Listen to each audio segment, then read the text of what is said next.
Eh, Entiendo que además de haber sufrido yo ese problema y haber tenido que reiniciar mi computadora, algunas otras personas que están presentes también lo tuvieron. Pero bueno, demos inicio a esto y quiero comenzar por agradecer a Ricardo Villasmil, el ponente, a Lisset González y Juan Pablo Lalquiaga, los comentaristas, por su disposición a participar en esto y por comunicar a todas las personas que están presentes en el foro que el tema de la seguridad social eh, es uno de los temas fundamentales de la propuesta de un nuevo estilo de desarrollo que está por presentar el Grupo Orinoco a Venezuela, en un programa que tiene como un primer paso la publicación de un libro que seguramente tendremos circulando a finales de año y a partir de allí una serie de consultas, reuniones para la discusión con organizaciones de la sociedad civil y con grupos de carácter académico, político, etc. La creación de capacidades humanas en las cuales, estrategia en la cual se inserta eh, los planteamientos sobre seguridad social es una de los tres pilares de una propuesta basada en la perspectiva del desarrollo humano sostenible. Y los otros dos pilares, además del pilar de la creación de capacidades humanas, los otros dos pilares son el del cambio cultural y el de la reforma institucional. Hemos tenido ya varios foros referidos a componentes del pilar de las capacidades humanas, particularmente foros con relación a la educación básica y media y con relación a la reforma de la educación superior. Y hoy vamos a hacer el segundo foro referido al tema de la seguridad social y el primero fue o cubrió el subtema de los sistemas de salud. Nuestro moderador va a ser eh, nuestro moderador va a ser Luis Arriaga, quien coordina los eventos del grupo Orinoco, y le doy la palabra a él para que introduzca el tema.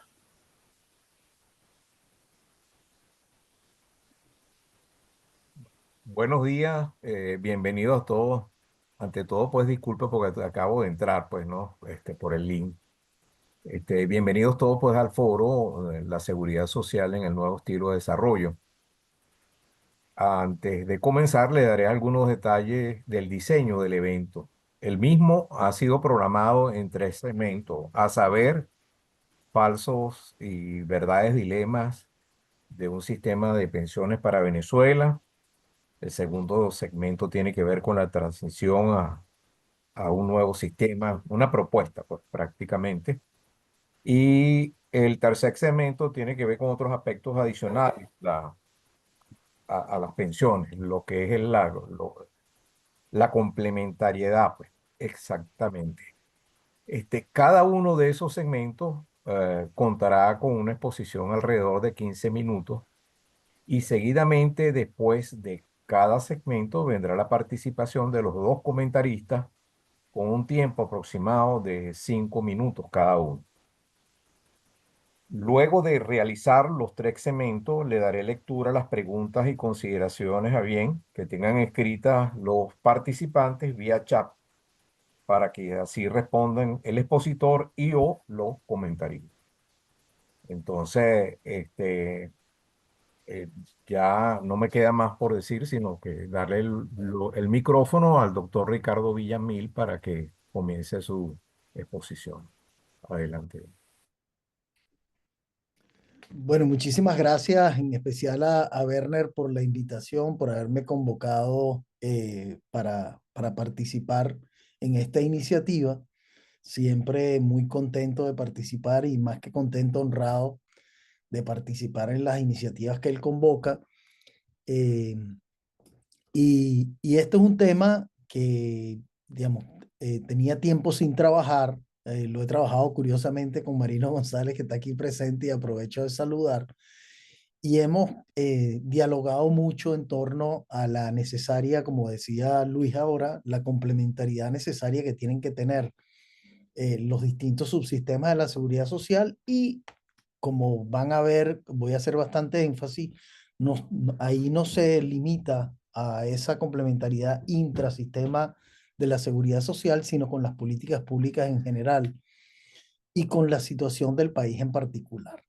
Pero sobre eso voy a hacer más énfasis. Entonces para no hacer uso desmedido del tiempo, en esta introducción voy a pasar directamente a la presentación, voy a compartir unas láminas que espero puedan guiar la conversación de manera más fluida y ordenada, ¿no? Como decía Luis, y a sugerencia de Werner, algo que me hizo pensar mucho es este tema de pensar en verdaderos y falsos dilemas en cada uno de los temas que está siendo tratada la iniciativa de políticas públicas que está trabajando o coordinando Werner.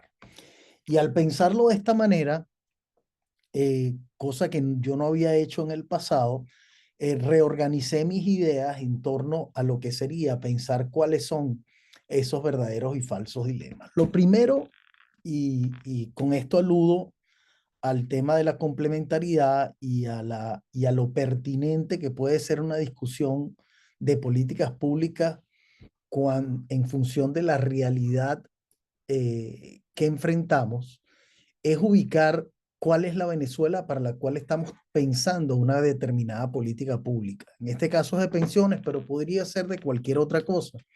Podría ser de educación, podría ser de vivienda, podría ser de infraestructura pública, electricidad, y es pensar cuál es la realidad de Venezuela en estos momentos. Uno tiende a, a quizás quedarse con una historia en la cual uno ha trabajado un tema por cierto tiempo en Venezuela y piensa que la situación se ha mantenido estática y la realidad es que no.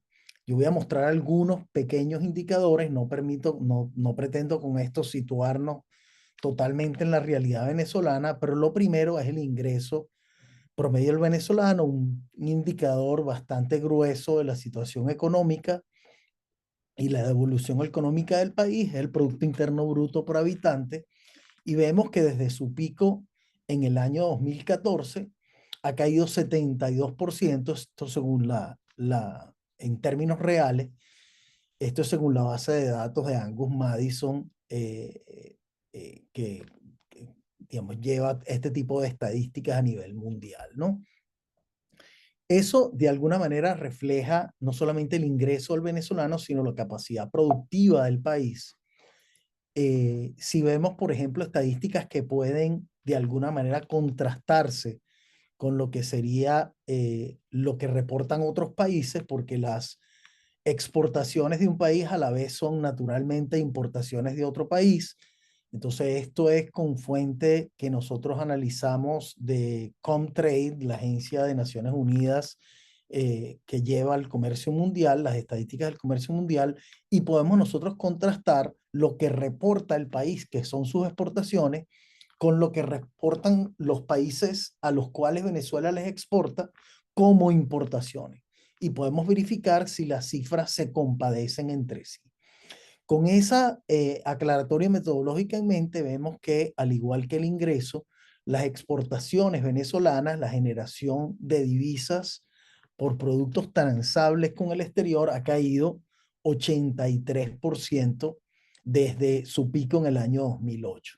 Esto obviamente una historia que no viene al caso, que ustedes conocen mejor que yo, que es todo el tema del colapso de las exportaciones petroleras fundamentalmente, porque esa franja marrón gruesa es obviamente la exportaciones, el valor de las exportaciones petroleras venezolanas, ¿no?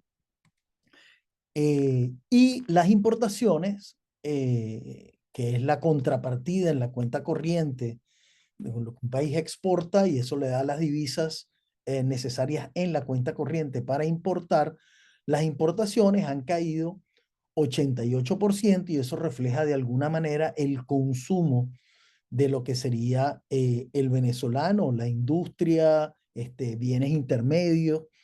Ha caído 88% desde su pico en el año 2012, que vale la pena decir que ya eran allí increíblemente infladas por el tema de un recalentamiento de la economía, de una economía importadora que había llegado a un clímax en el año 2012. Pero aún así, lo que vemos es una caída espectacular de las importaciones venezolanas, y con eso de lo que sería la capacidad de producir, por un lado, porque no hay insumos con los cuales producir, pero también es un reflejo de la demanda de consumo final de los venezolanos, que también ha colapsado al colapsar, como veíamos en la primera lámina, el ingreso. Entonces, el contexto del país para el cual estamos pensando una determinada política pública es increíblemente precario, y si pudiésemos intentar proyectar qué es lo que va a pasar en el futuro, no vemos como una recuperación que, bueno, esto es un proceso temporal, porque si estas caídas que reflejan estos tres indicadores fuesen producto de un fenómeno, por ejemplo, climático, una crisis determinada que ya pasó como un huracán y vamos a volver a la normalidad, todo indica que los factores subyacentes a estas caídas todavía siguen presentes en la economía venezolana, en la realidad venezolana, y por tanto no nos permite pensar que, bueno, caímos 72%, pero el año que viene vamos a subir y recuperar lo que traíamos, sino que tenemos que pensar, por lo menos de manera conservadora, en que no necesariamente vamos a recuperar en el corto y mediano plazo los niveles de ingreso, y calidad de vida que teníamos en los años previos a la crisis, ¿no? Otro indicador de la situación de los venezolanos es, obviamente, no voy a detenerme mucho acá porque ese no es el tema del foro, pero me parece importantísimo el contexto, como les decía, para el cual estamos pensando la política pública. Vemos el incremento en la pobreza, tanto de ingresos como multidimensional, que abarca una gran cantidad de venezolanos, ¿no? Y bueno, todo eso se une a la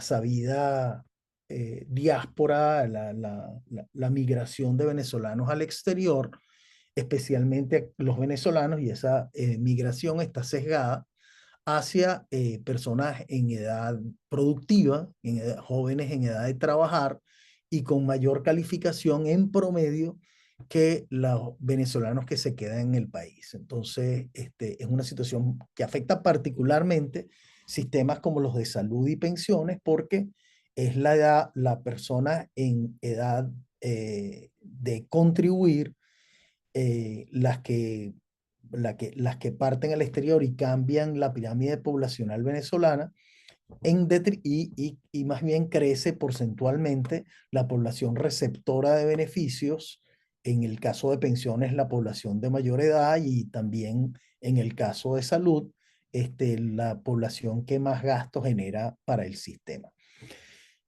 Desde el punto de vista de las remuneraciones de los venezolanos, tomé esta data de la encuesta de Conindustria, de coyuntura industrial, del cuarto trimestre del año pasado, y vemos cómo los salarios o las remuneraciones mensuales de los trabajadores en dólares norteamericanos, dependiendo de su categoría, vemos que el obrero y operador, $230 mensuales en promedio, que más o menos, si contrastamos esto con el equivalente mensual de lo que la ENCOVI del 2024 da en remuneraciones por hora, y lo llevamos a un mes completo de trabajo, que no necesariamente sea así, vemos que en este caso no está organizado por tipología de trabajador, sino por nivel educativo de ese trabajador.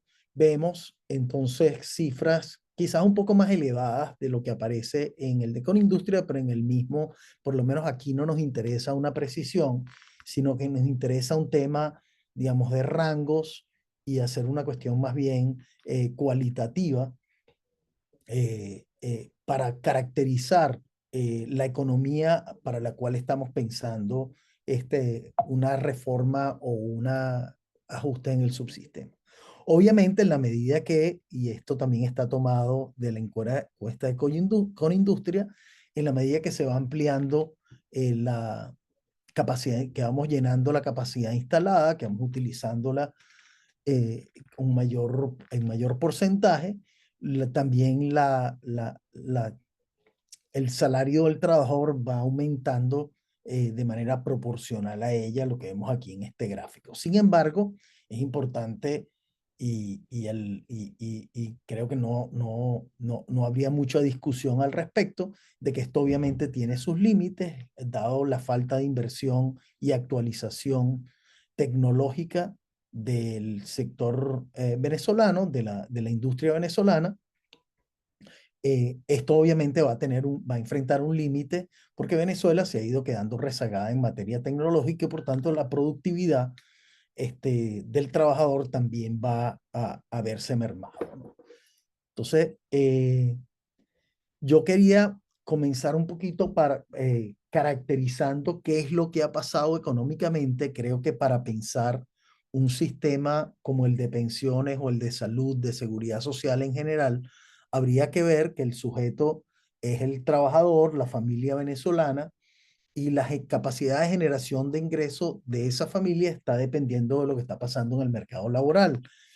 Y la mayoría de los subsistemas, en términos de cómo generan sus ingresos, como las llamadas cotizaciones, dependen de lo que sería un porcentaje del salario que devenga el trabajador, que es lo que sería su cotización al sistema. Una parte suele pagarle el empleador, la otra parte suele pagarla el empleado, y por tanto todo va a depender de la salud del mercado laboral, de cómo le va el subsistema, ¿no? Entonces podemos diseñar un subsistema de manera ideal, tomar las mejores prácticas, poner las tasas de cotización donde deberían estar para generar una tasa de reemplazo en la pensión que sea la que buscamos, pero si no hay trabajo o si el trabajo devenga muy poco salario, será muy poco lo que el trabajador puede ahorrar si tiene que salir del mercado formal para irse al mercado informal porque no hay trabajo, entonces se hace difícil la cotización y por tanto no puede ahorrar para su vejez. Entonces lo primero es pensar qué es lo que está pasando en el mercado laboral venezolano. Ese no es el objetivo de la presentación, eh, pero es necesario contextualizar esto también.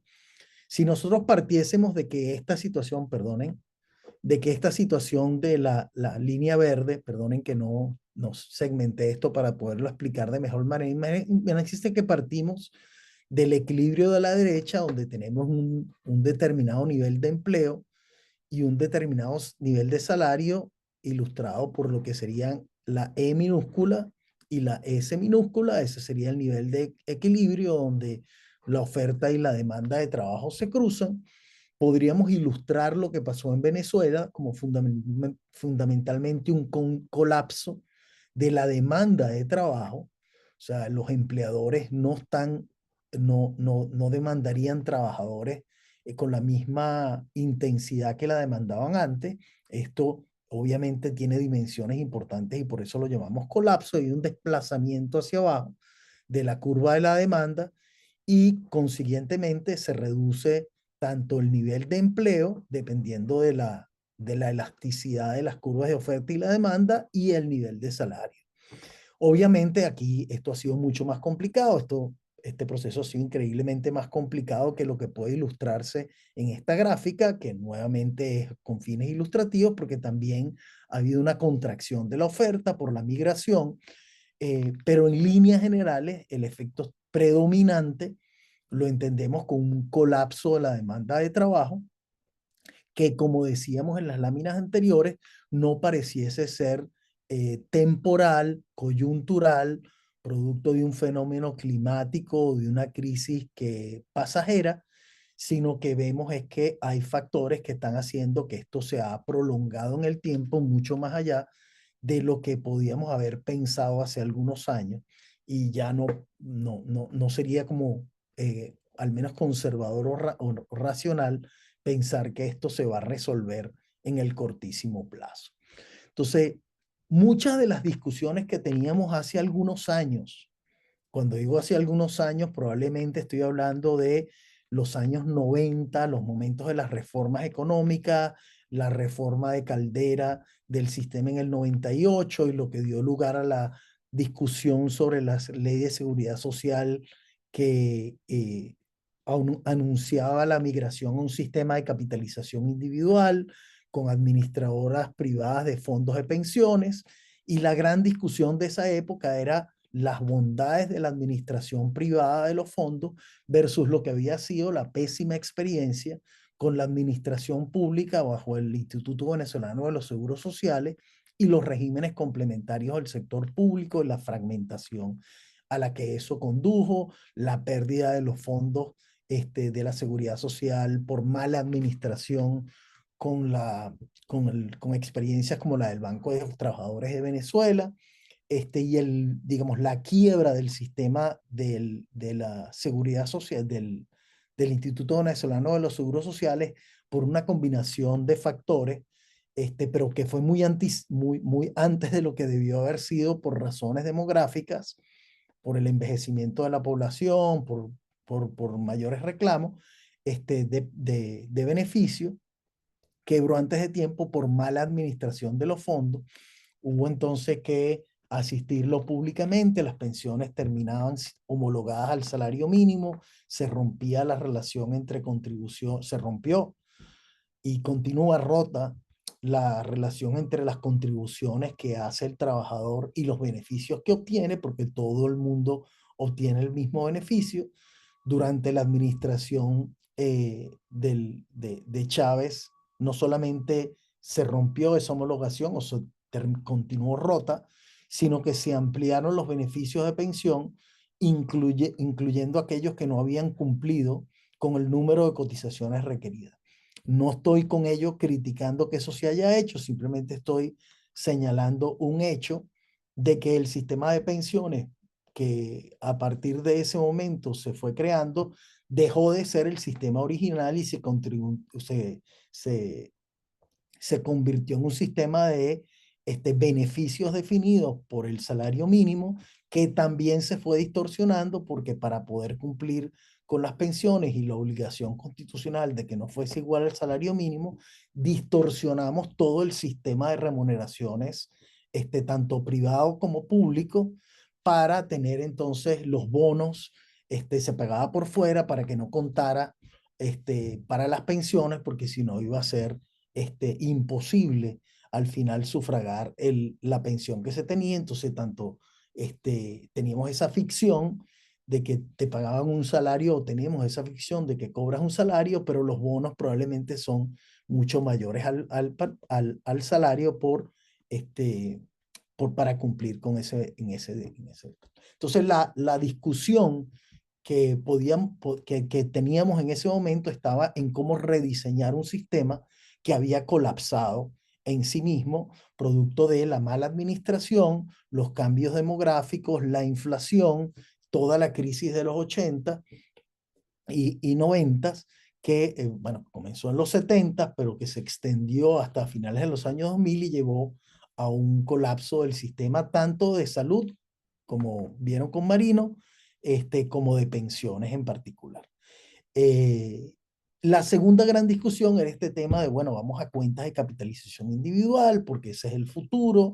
Fíjense la experiencia de Chile y de otros países, ya los sistemas de reparto no pueden funcionar, el aseguramiento colectivo, vámonos hacia un sistema más orientado hacia el tema de que el individuo vea cuánto ahorra y que lo que él obtiene al final es producto de su esfuerzo y está más motivado a ahorrar cuando no es una bolsa colectiva, sino que es su propia cuenta individual. Y entonces es el auge de los sistemas de capitalización individual que en Latinoamérica todo el mundo miraba fundamentalmente el ejemplo de Chile, etcétera, y lo que eso significaba. Y esa discusión era la que teníamos en un momento particular, estos dos temas obviamente con grandes imbricaciones entre sí, formaban lo que era la discusión con respecto a cómo diseñar el nuevo subsistema de pensiones a partir de la ley de seguridad social que aprobó Caldera en el año 98. Sin embargo, la realidad del año 98 es muy distinta de la realidad de hoy y aún así, o sea, y uno de los grandes problemas que ha enfrentado incluso los países que han adoptado la capitalización individual, no me quiero entretener demasiado en esta discusión, pero sí me parece importante mencionarla, es que, y lo voy a ilustrar con un par de ejemplos, es que, por ejemplo, países que han sido sumamente exitosos económicamente en los últimos 25 años, como Perú, que ha sido uno de los países más exitosos, de las economías más exitosas del continente en los últimos años, conjuntamente con Panamá. Fíjense que Perú todavía, a pesar de ese crecimiento económico, tiene niveles de informalidad del 71%, o sea, la población formal solamente es 29% del total de la fuerza de trabajo. Colombia es 55, México 54, Argentina 47, Bolivia es 81% la informalidad. Panamá, que como les decía, es este país que más ha crecido en los últimos años en América Latina, es de 49%, o sea, la mitad de la fuerza de trabajo estaría fuera de la formalidad y por tanto fuera de un sistema en donde la capitalización depende de estar con un patrono en el sector formal. Entonces, esa población no estaría capitalizando en el sistema y no formaría parte y llegaría a la vejez seguramente con muy pocos ahorros o sin ahorros para enfrentar la vejez y entonces pasaría a depender de la generosidad del Estado para hacerlo por vía impositiva. En Chile, que sería como esta estrella de América Latina, enfrentó grandes problemas. Ahorita hubo una reforma con la administración de Boric, muy cuestionada, muy controversial, etcétera, pero que estaba amparada en las deficiencias del sistema, producto de la discusión que vamos a tener ahorita y que tiene muchísimo que ver con esta realidad latinoamericana de la informalidad. En Venezuela, los estimados extraoficiales, porque no tenemos cifras oficiales al respecto, están que está en niveles de 70% en la actualidad. Para pensar en un sistema, y vamos a pensarlo de capitalización individual, donde yo estoy ahorrando, supongamos que yo soy el trabajador y yo lo que tengo son 20 años, cosa que sería bien chévere. Estoy comenzando 20 años, salí de la universidad temprano y comienzo a cotizar. El sistema de pensiones que todavía está vigente del Instituto Venezolano de Seguros Sociales, increíblemente la edad de jubilación es 60 años para los hombres y 55 para las mujeres. Supongamos un escenario apegado a esa ley en la cual vamos a suponer ahora que es una mujer, pues vamos a la columna 1, comienza a cotizar a los 20 años, tiene una edad de jubilación de 55 años, supongamos que tiene una esperanza de vida exacta de 85 años, o eso es lo que va a vivir. Y por tanto, si restamos 85, restamos 55 de 20, tenemos 35 años de cotizaciones, que son 420 meses, supongamos que es ininterrumpida, la persona nunca pierde, esta mujer nunca deja de trabajar y de cotizar durante los 35 años de su vida laboral, y de allí en adelante pasa 30 años, es decir, desde los 55, 85, cobrando beneficios. Eso es un tema de matemática financiera, donde lo único que necesitamos es tener esos parámetros conjuntamente con la tasa de interés real a la cual va a generarse el incremento de las cotizaciones y va a capitalizar en su fondo para luego sustraer los beneficios hasta llegar al fallecimiento de esta persona y el salario real y la tasa de interés real. Con estos parámetros nosotros podemos, nuevamente es un tema de simple matemática financiera, decir que con esos parámetros increíblemente optimistas, porque la persona nunca deja de cotizar durante los 35 años, esta mujer obtendría una pensión que es 46,9%, o sea, 47%, de lo que sería su salario, imaginándose que ese salario permanece constante a lo largo de su vida laboral. Entonces, el momento que se jubila, su ingreso, su pensión pasa a ser o la tasa de cobertura que se llama en esta literatura de la pensión es de 47%. Para el hombre, con los mismos parámetros, dado que son 5 años más de cotización y por tanto también 5 años menos de beneficio, sería 66%. Si lográsemos cambiar los parámetros, tal y como están haciendo muchísimos países, por ejemplo, Francia lo está elevando gradualmente y eso obviamente ocasiona gigantescas protestas. Todo ese es el fenómeno de intentar reajustar los parámetros de estos sistemas. Si llevamos, por ejemplo, la edad de jubilación a 65 años, tendríamos una pensión o una tasa de cobertura de 95%. Ahora, esto sigue asumiendo que el individuo, hombre o mujer, nunca interrumpe su vida laboral. Si nosotros ahora decimos, vamos a suponer, y esto es conservador, que el individuo promedio cotizaría un 75% de su vida laboral, tendríamos que, esto cambiaría notablemente porque los meses de cotizaciones bajan ahora en un 75%, la matemática financiera que estamos o el supuesto que estamos haciendo acá es que la persona cotizaría los meses serían al final, los meses en los cuales deja de cotizar y por tanto hay una mayor acumulación de fondos, eso en todo caso es secundario, pero la cobertura de la pensión en el mejor de los casos, que es que la edad de la jubilación es de 65 años, sería de 58%.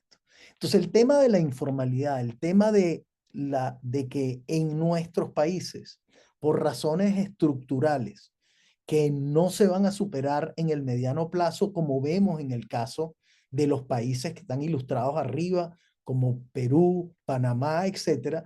Venezuela no podría pensar, aspirar a convertirse en un país como los países como Norteamérica, Canadá, Europa, donde, por ejemplo, tú te vas a un país nórdico y prácticamente todo el mundo está en la formalidad. Y por tanto, este fenómeno afecta notablemente la capacidad de generar ahorros para la vejez porque las personas, no solamente es que un grupo de la población permanece prácticamente toda su vida en la informalidad por razones de su tipo de ingreso y sus condiciones personales, dónde vive, el nivel de educativo que tiene y el poco salario que tendría y flexibilidad que tendría en el sistema formal. Todo eso es una discusión de mercado laboral que no sería objeto de esta presentación, pero difícilmente podríamos pensar que incluso en el mejor de los escenarios, eh, Venezuela pudiese pasar a ser un país de elevada o elevadísima formalidad. Entonces, este tema nos va a perseguir y debería moldear cualquier iniciativa que nosotros tendríamos en materia de reforma del sistema de pensiones, que vamos a cargar por el futuro previsible con un mercado laboral de bajos ingresos en primer lugar y en segundo lugar con altísima informalidad. Y eso afecta estructural y significativamente el éxito que podría tener aún el mejor diseñado sistema de capitalización individual o de pensiones en general. Ningún sistema de pensiones puede sobrevivir en un mercado laboral profundamente deteriorado o funcionar idealmente en un mercado laboral profundamente deteriorado. Lo que podría empezar a pasar es, por ejemplo, subir la tasa de cotización. En este caso teníamos una tasa de cotización de 15%. Entonces probablemente uno puede decir, bueno, para que cuadre la matemática financiera, si subes la tasa de cotización a 18, 19% y que la pague el empleador, que es, por ejemplo, parte, el espíritu de lo que se está haciendo en Chile, que se le pone una mayor tasa de cotización al empleador, bueno, eso va en contra del deseo que tendríamos de formalizar la economía, porque la economía formal es mucho más productiva, hay acceso al capital, acceso al conocimiento, por tanto da empleos mejores, más estables, con mejores beneficios y mayor riqueza económica para la nación, porque hay una acumulación de conocimiento que hace la empresa, ¿no? Y la economía formal que no tiene la informalidad, además de mayor productividad. Entonces, El verdadero dilema, si estos ya son falsos dilemas, comenzar a pensar, bueno, vamos a formar unas AFPs y traerlas a Venezuela y reformar el sistema y pasarnos a una administración privada, porque el sector privado, bien regulado, podría generar pensiones más dignas y no se las robaría el Estado, y entramos en esta satanización del Estado como administrador. Eso obviamente daría rédito político, podríamos decir, sí, yo quiero mi propia pensión. Eso es una discusión que a mi modo de ver, y me gustaría escuchar las opiniones de ustedes luego, sería totalmente extemporánea para el caso venezolano. No es que sea falso, no es que sea mentira que la administración pública es mejor o peor que... No, ese no es el tema. El tema es que no es pertinente, dada la situación venezolana, entretenerse en esa discusión. Ese sería como mi comentario provocativo en ese sentido. Entonces, el que es verdadero, el dilema que es verdadero es qué es lo que queremos hacer. Si queremos en la Venezuela que estamos intentando reconstruir, si queremos privilegiar la generación de empleo formal, porque allí es donde está la acumulación de conocimientos, la calidad de empleo y la productividad laboral, versus lo que sería tratar de recargar la relación laboral con impuestos al trabajo. ¿Qué es lo que pasa con los impuestos al trabajo? Que son vistos en buena medida, tanto, especialmente por los empleadores, pero también por el empleado como un impuesto. Me quitan, cuando yo veo mi pago del 15 y último, veo que me quitaron tanto por seguro de salud, tanto por pensiones, porque fue a la capitalización individual. Me pueden decir, no, pero ese dinero es tuyo porque está en una cuenta que tú no puedes tocar hasta que llegues a los 65 años, pero de ahí en adelante va a capitalizar y vas a tener para la vejez. Esto es algo que está haciendo el Estado, te está haciendo un favor, obligándote a ahorrar para la vejez. Pero si yo lo que gano son $200 mensuales y eso no me alcanza para vivir, mi tasa de descuento no justifica que yo esté ahorrando 15, 20 o más por ciento de mi salario para un futuro cuando tengo un presente en el cual no estoy alimentando bien a mis hijos, no estoy haciendo los gastos necesarios para construir el capital humano y vivir de la manera en la que quiero vivir, porque el Estado me está forzando a ahorrar para la vejez. Entonces, tanto el empleador como el empleado se van a sentar y van a decir, ¿sabes qué? Mejor arreglamos por fuera, yo no te voy a contratar legalmente, sino que te voy a contratar informalmente, pero te puedo pagar más porque ni tú ni yo tendríamos que cotizar a este conjunto de sistemas, salud, pensiones, etcétera, que nos está imponiendo el Estado.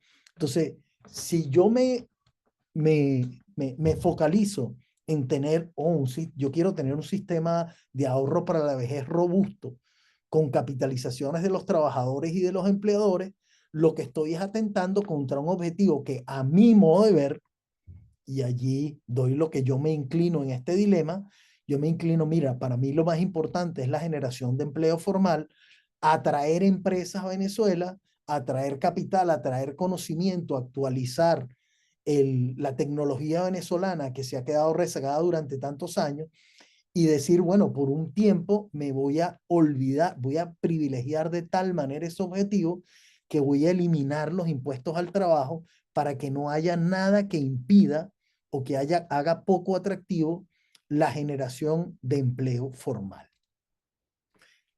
El segundo gran dilema, y este quizás sea aún más provocativo, es que en una realidad como la que enfrentamos en Venezuela o enfrentaríamos en Venezuela en el evento de una recuperación, yo tendría que pensar hacia dónde voy a privilegiar yo fundamentalmente lo que llamaríamos el presupuesto del Estado, que es donde se refleja las preferencias de la sociedad.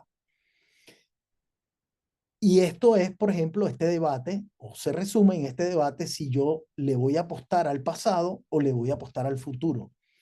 Y de manera muy antipática, esta se refleja, y nuevamente con esto lo que pretendo ser es un poco provocativo en el uso del lenguaje, es si yo lo voy a apostar a los viejos o a los jóvenes.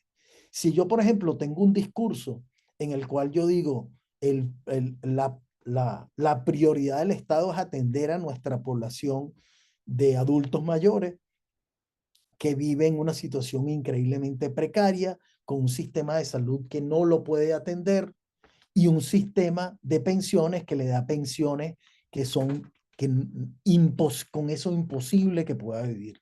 Entonces, parte importante del presupuesto del Estado lo vamos a dedicar a lo que sería la atención de los adultos mayores por su pensión, una pensión digna para el adulto mayor y un sistema de salud que atienda las consecuencias inevitables de la edad, que es los adultos mayores tienen un gasto per cápita mayor que lo que sería la población infantil o adulta trabajadora.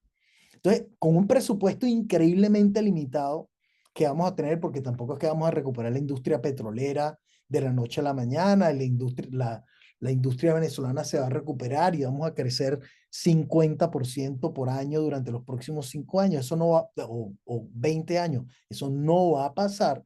El presupuesto del Estado siempre va a estar increíblemente restringido con increíbles necesidades de construcción de carretera, electricidad, agua, una infraestructura que está en el suelo de escuelas, hospitales, etcétera, y la asignación de ese presupuesto estratégicamente pasaría por esta discusión inevitablemente. ¿A qué le vamos a apostar? A recuperar el capital productivo del país en términos de los bienes públicos fundamentalmente para producir y para preparar a las generaciones del futuro. O sea, tenemos un problema ya la presentación de Marino ilustró todo ese fenómeno, voy a repetir demasiado, pero con aumentos increíbles en lo que sería la mortalidad materno-infantil, problemas de nutrición en la infancia. Entonces, ¿hacia dónde dirigiríamos nosotros la mayoría de los recursos? Entonces, aun cuando yo estoy trabajando el tema de pensiones, y esto es curioso porque me toca trabajar y por lo tanto uno se inclinaría a defender aquello en lo cual está trabajando. Yo pensaría que en la realidad actual venezolana, lo menos que deberíamos tratar es de privilegiar, uno, el tema de generar impuestos al trabajo y perjudicar la generación de empleo informal, y dos, en la asignación del presupuesto, privilegiar lo que sería la atención de los adultos mayores. No digo con esto que no vamos a dar pensiones, pero que no puede ser que yo no apoyaría o no pensaría que lo ideal sería utilizar un presupuesto increíblemente limitado con necesidades tan urgentes de recuperación de Venezuela y de preparación para el futuro, preparando a los niños y jóvenes que van a ser el futuro de Venezuela, que el grueso se consuma en la atención de la población de adultos mayores. Yo, dada al tiempo, creo que mejor me detengo acá para lo que sería los comentarios de Lisette y de Juan Pablo antes de pasar al siguiente tema. Gracias al doctor Villasmil, por su exposición, en particular en este segmento, que nos deja varias provocaciones que atender. Bueno, ahora le damos la bienvenida a nuestra primera comentarista, la doctora Lice González.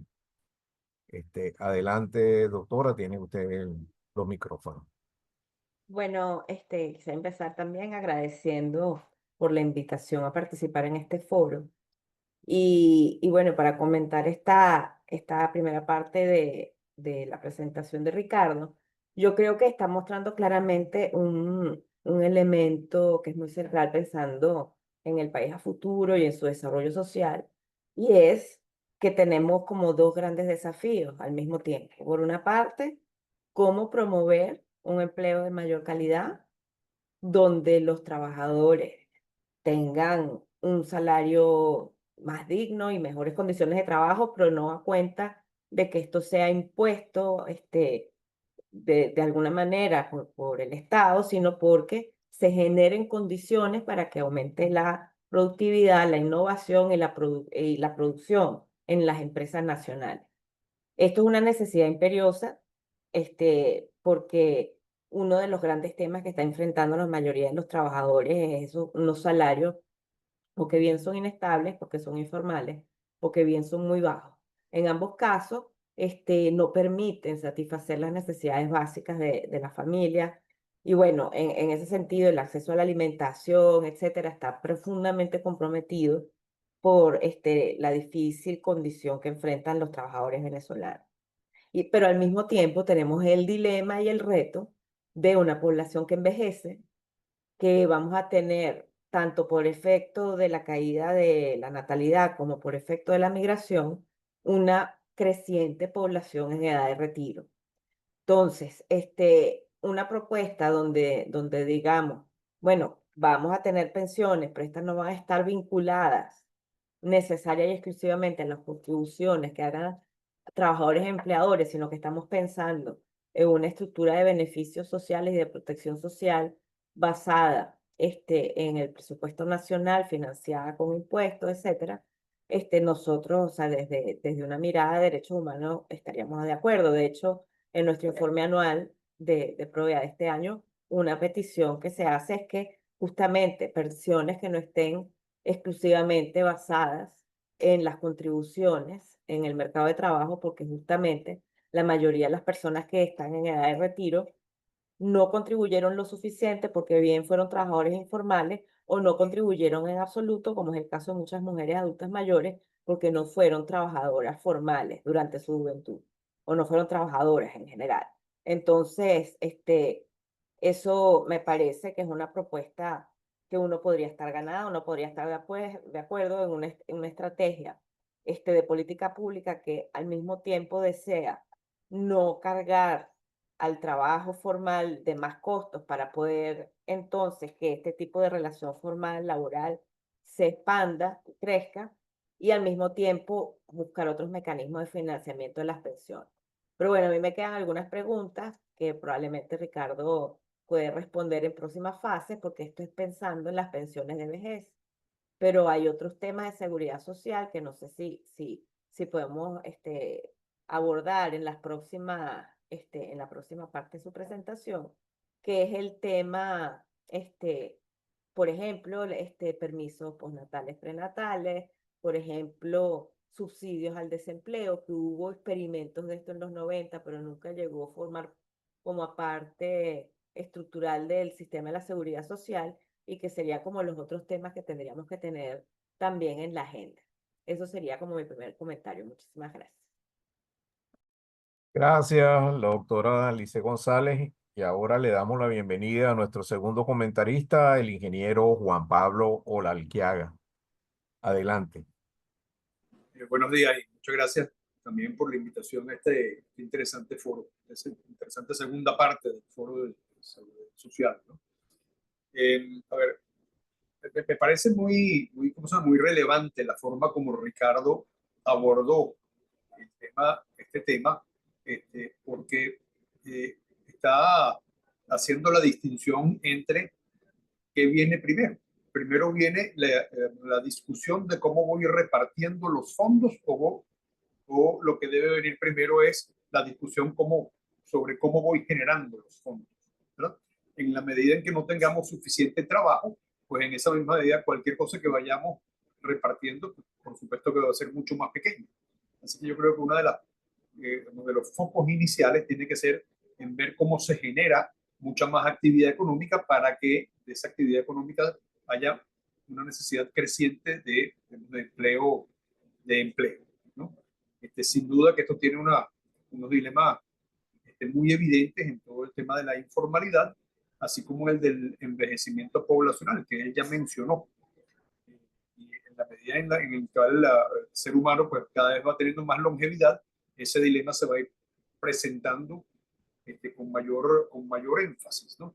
El hecho de que las personas se retiren a los 55 años o a los 60 años no guarda relación con la medida de vida que se va teniendo tal vez, no sabemos exactamente en Venezuela, pero sí en el mundo. Entonces, sin duda que hay que acercar la edad de jubilación más a la media de longevidad que el ser humano va teniendo, ¿no? Ahora bien, habiendo dicho eso, yo creo que me enfocaría más en un dilema que viene inclusive previo a lo que ha venido señalando Ricardo, que es que ningún sistema de digamos, que pretenda darle beneficios a un trabajador retirado o un trabajador que está excluido del sistema porque está inactivo momentáneamente o porque está con maternidad, va a funcionar en la medida en que uno tenga una moneda que no es estable. En Venezuela eso lo hemos visto, creo que suficientes veces, y estamos pronto a volverlo a ver, que la estabilidad de la moneda es fundamental para cualquier sistema de ahorro, ¿verdad? Y no solamente hemos visto cómo se desapareció la capacidad de ahorro en la época de la revolución, sino que previo a la época de la revolución ya tuvimos suficiente inflación como para poder entender que en la medida en que no tengamos estabilidad de la moneda, pues no vale la pena hacer ningún tipo de planificación de ahorro en moneda local, ¿no? Entonces ahí viene el dilema de cómo tener estabilidad, ¿no? Y yo creo que ese dilema de cómo tener estabilidad se enmarca también dentro de unos dilemas políticos más importantes que tenemos que pensar si es que estamos tratando de recrear o de volver a crear una sociedad venezolana futura, distinta, o donde se aborden los problemas de una manera distinta de cómo se abordaron en el pasado. Y ahí me voy a ir un poco más atrás todavía, y con el permiso y el respeto de todos los aquí presentes, ¿no? Pero yo creo que ahí el sistema que conforma la estructura política del Estado, de las sociedades modernas, que está basada en la separación de poderes y en los tres poderes esenciales, el ejecutivo, el legislativo y el judicial, ha venido quedando obsoleto como para poder enfrentar estos dilemas. En la medida en que vamos teniendo unos sistemas presidencialistas, hiperpresidencialistas, que pueden cambiar por completo la estructura de planificación del Estado y de estructura del Estado, bueno, no tenemos la capacidad de poder tener la estabilidad, digamos, de sostenimiento político hacia el futuro. Y eso no lo digo solamente por los dilemas que vamos atravesando aquí en Latinoamérica.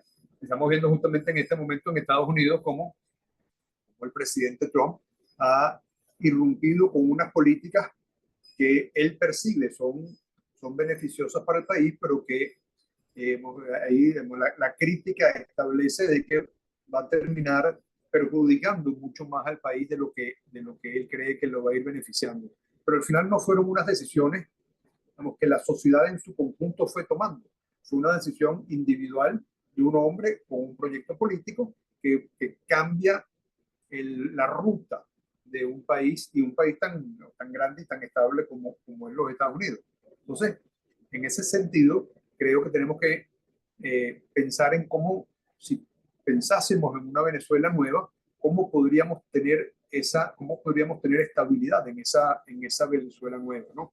Estabilidad de moneda, estabilidad legislativa y estabilidad de un plan de gobierno estratégico que, independientemente de quién asumiese la conducción del Ejecutivo, pues ese plan estratégico de desarrollo de Estado que fuese de largo plazo, visto en términos de 15 o 20 o 30 años, pues tuviese continuidad y no fuese dependiente de la percepción o de la inclinación del Ejecutivo de turno.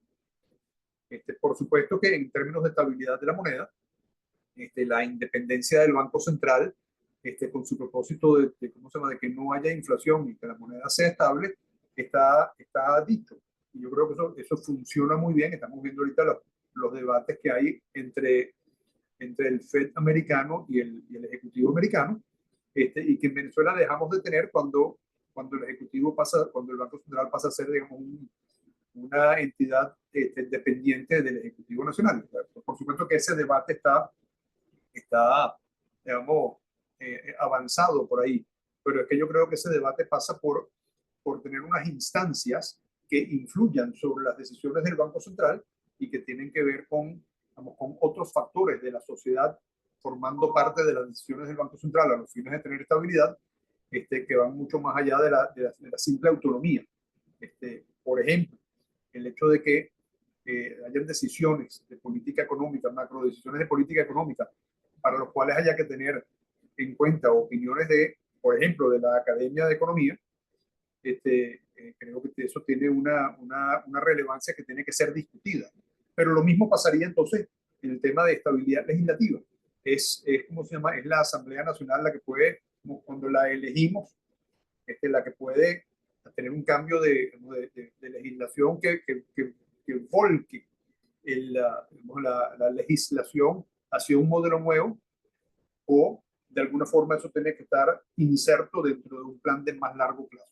Así que yo creo que es pertinente el hecho de la discusión de este tema como para poder insertarlo dentro de una discusión de estabilidad política y de visión política moderna, entendiendo las estructuras que tuvimos y que nos trajeron a haber cometido los errores que cometió Venezuela y en gran parte cometen otros países del mundo también, como para poder tener estabilidad de economía que le provea beneficios a la población en el largo plazo. Yo lo puedo dejar hasta ahí por ahora. Gracias al ingeniero Larqueaga por sus comentarios complementarios en relación al primer segmento. Se les recuerda a los participantes que el chat está abierto para sus preguntas y comentarios. Ahora nuevamente le damos la palabra al doctor Villamil para exponer el segundo segmento. Adelante, doctor Villamil. Estoy tratando de compartir la presentación, pero algo parece como que está pausado. No sé si por aquel lado.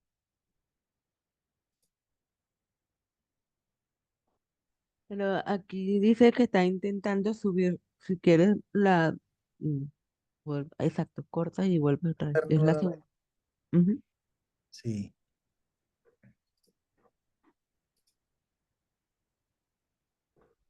Ya nuevamente parece como si estuviera intentando subir.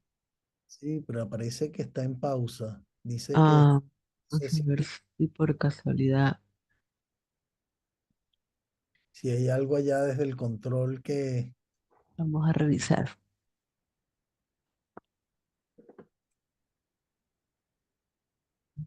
Un segundito. como no.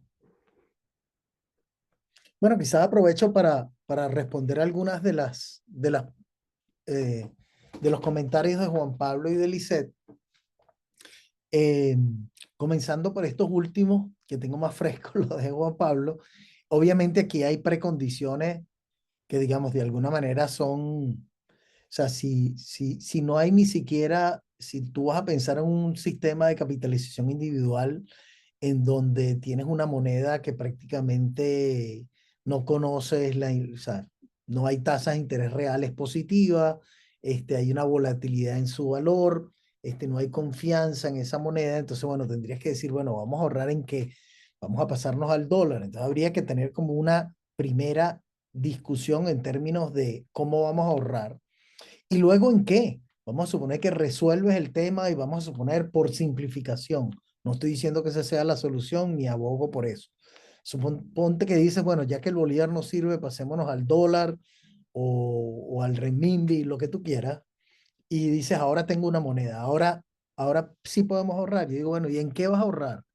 No hay bolsa de valores, no hay activos financieros que tú puedas decir, bueno, voy a hacer un portafolio de ahorro que me permita garantizar cierto equilibrio en ese portafolio entre bonos, acciones, títulos a largo plazo. No, tendría solamente deuda pública y de un Estado que no ha reestructurado su deuda. Entonces tendrías que comenzar por la reestructuración de la deuda. Entonces, todo un conjunto de condiciones previas para poder tener una discusión en torno a la formación de un nuevo sistema que te impiden siquiera dar los primeros pasos en la conformación de un nuevo sistema de pensiones. Entonces, por muchísimas circunstancias, además, estás condenado a ni siquiera poder pensar en transitar a un sistema en donde puede haber una discusión teórica de, bueno, vamos a un sistema de capitalización individual, bueno, pero vamos a ver la realidad, ¿cómo? en qué moneda, con qué activos, en qué vas a ahorrar. Eso no está en la realidad venezolana. Todavía no puedo compartir, pero no sé si... Bueno, aparentemente aquí tienes todo habilitado. Pareciera ser que hubo alguna pausa desde tu equipo porque acá tienes todas las habilitaciones y aparece como si estuvieras empezando a compartir. Si quieres puedes cerrar la cámara por si acaso. No vaya a ser que sea internet. Sí, Ajá, puede ser por falla de conexión. sí. Y no, ya Por este lado volviste. no creo. O Ah, bueno. nunca me ha pasado. Pero en la Ay, pantalla aquí en Zoom se ve que tú ya empezaste a compartir la ujú, está, pantalla. Sí, está. pero no, no me deja. Cierra, Lo que voy a hacer cierra. es, en un segundo, voy a salirme y voy a Perfecto, volver a entrar. A ver. perfecto. Te esperamos. No hay problema. Y, y cierra todas las pestañas que tengas abiertas Ya, para darle más conexión a esta. ya se fue, ya salió y ya va a volver a entrar. Bueno, mientras él entra, recordarles que eh, todos estos materiales y estos foros que venimos haciendo para discutir sobre el futuro, el nuevo estilo de desarrollo de Venezuela, los van a encontrar siempre en la página web del Grupo Orinoco, junto con otros grandes materiales. Bueno, ya Carlos creo que ya está de nuevo. Adelante, Carlos.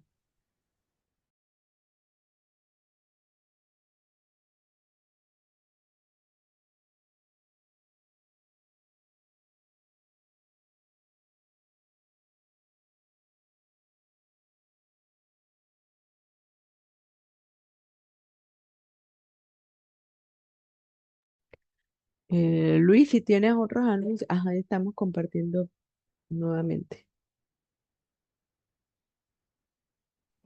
Aparece que Mm. mi compartir pantalla está pausado y dice at the source. O sea que es como algo allá. Pero acá lo tenemos liberado. Marisa, de todas maneras, volvamos a revisar, por favor. Tienen que poner a Ricardo como co-host, me parece. Pudiera ser también. Vamos a hacerlo para que, o sea, esta no es tienes todo liberado acá, pero esta es una salida viable también. Vamos a, Marisa, lo pones como anfitrión. Ya está como coanfitrión, Ricardo, a ver si así puedes. Ciérrala y Sí, vuélvela a abrir. No te salgas tú, sino que cierras la presentación. Ok. sí. Ciérrala y vuélvela a abrir,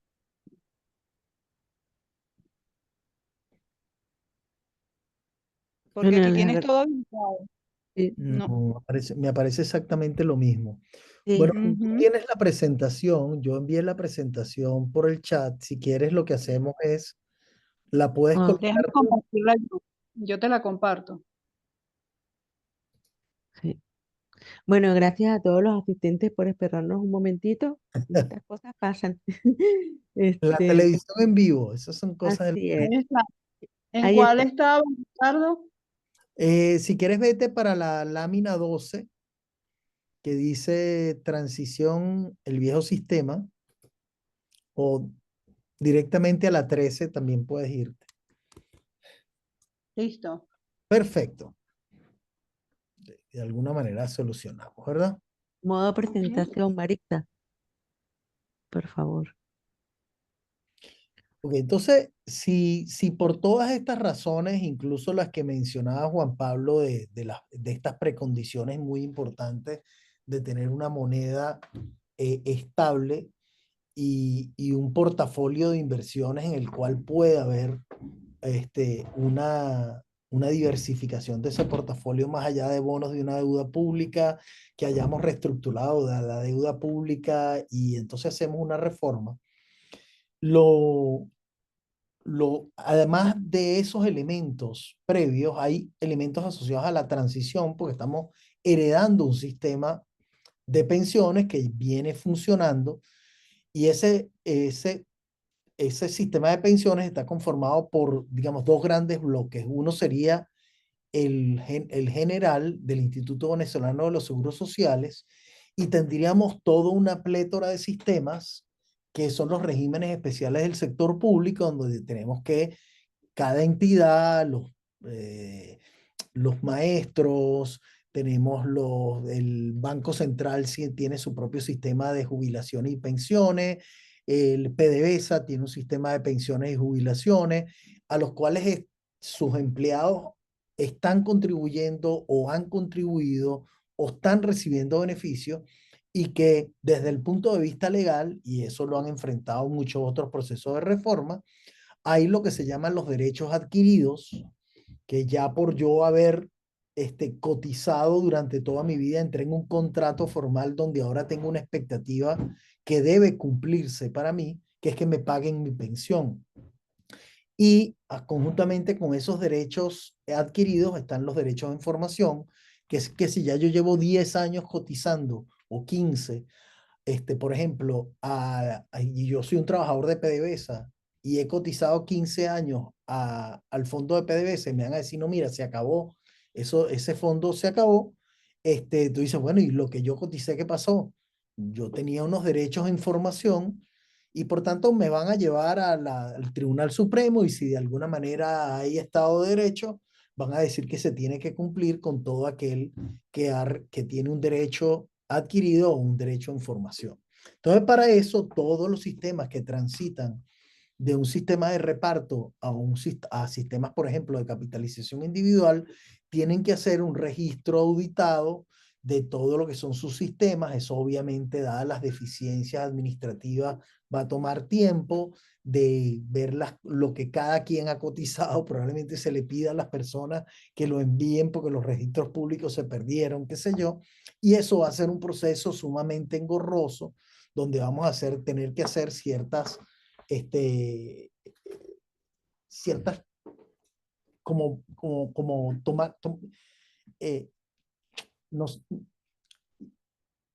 ciertas aproximaciones porque no vamos a tener la data exacta con la cual hacerlo de manera precisa. Además, vamos a tener regímenes especiales del sector público que, como aparece allí, yo ahí me tomé la libertad de colocar in extenso, lo que sería lo que dijo el superintendente de la Seguridad Social en el año 2013 y en el año 2014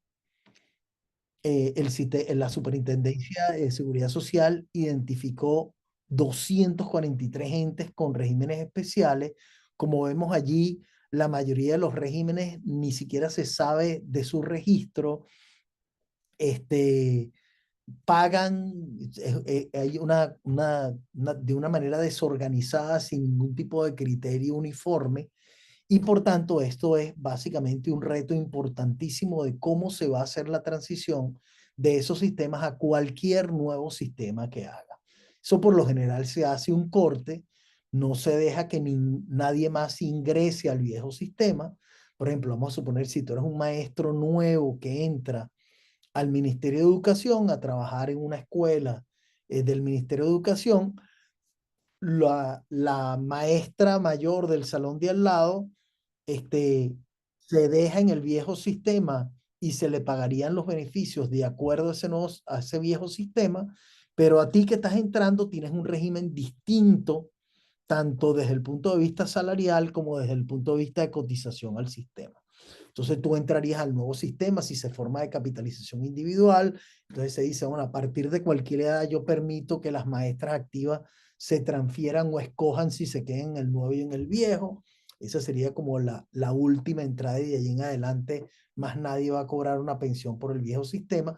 Todo eso son temas procedimentales que son increíblemente engorrosos, increíblemente problemáticos, producto de que tú heredas un sistema que en el caso venezolano es además profundamente caótico, producto de esta inmensa cantidad de regímenes y desorganizada de regímenes especiales en cada entidad del sector público. Y eso tiene una historia sumamente interesante, sumamente dolorosa al mismo tiempo, pero sumamente interesante, que es que cuando viene la inflación a finales de los años 70 y los presupuestos públicos empiezan a recortarse, porque el ingreso petrolero no da para más, entonces empiezan para solventar los problemas laborales con sus sindicatos que no pueden aumentar los salarios como está aumentando la inflación, le dice, bueno, yo para garantizar la paz laboral y continuidad de las clases, si estoy negociando con los maestros,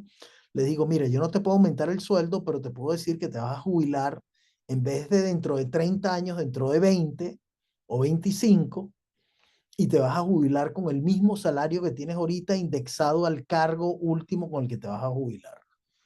Y yo digo, bueno, de repente, bueno, no me aumentas el salario, pero trabajo menos tiempo. Y eso fue lo que pasó. Muchos de estos sistemas empezaron a cortar el tiempo de vida laboral.